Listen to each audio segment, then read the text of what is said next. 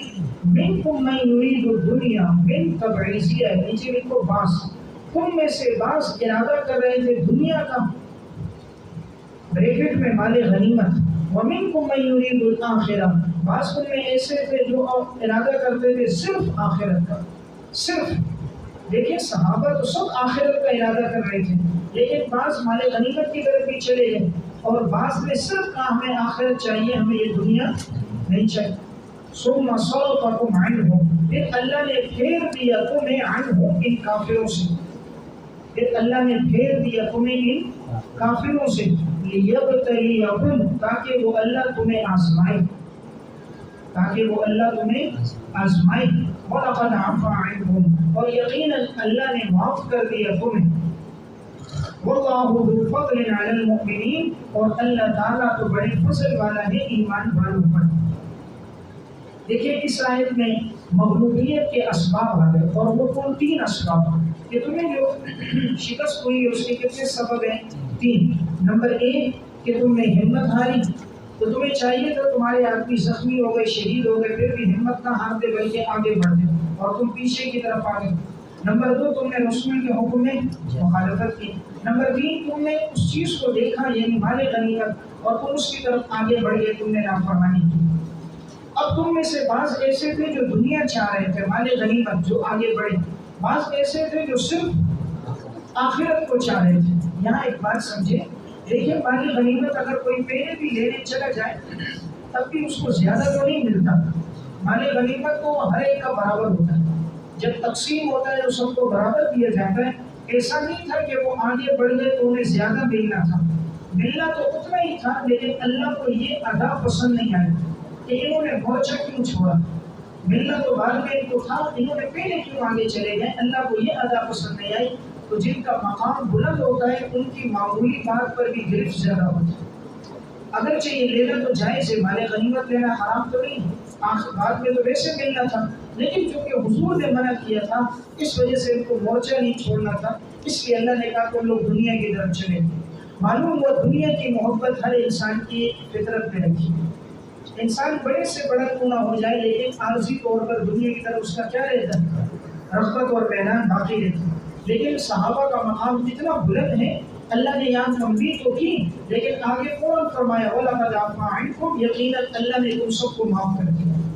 تم سے جو معمولی خطا ہوئی، تم نے وہ مورچہ چھوڑا بھی، اللہ نے تمہیں معاف کر دیا. 3 تاکیدیں، لقد عفا عنکم میں لام بھی تاکید، قد بھی تاکید، عفا ماضی کا صیغہ بھی تاکید. 3 تاکیدوں کے ساتھ کہا ہم نے تمہیں معاف کر دیا. جب اللہ نے معاف کر دیا اب کوئی راکسی اگر اٹھ کر کہے کہ صحابہ تو بھاگ گئے، اور بھائی اگر وہ بھاگے تھے تو خدا نے انہیں معاف کر دیا، 1400 سال بعد تجھے جج بننے کی ضرورت نہیں، تو صحابہ کے فیصلے کرے، صحابہ کا فیصلہ خدا نے کر دیا رضی اللہ عنہ، لقد رضی اللہ عنہ المؤمنین اذ یبایعونک تحت الشجرہ السابقون الاولون من المهاجرین والانصار الذین اتبعوهم بإحسان رضی اللہ عنهم ورضوا عنہ وکلا وعد اللہ الحسنى اولئک حزب اللہ اولئک هم الراشدون اولئک هم المفلحون۔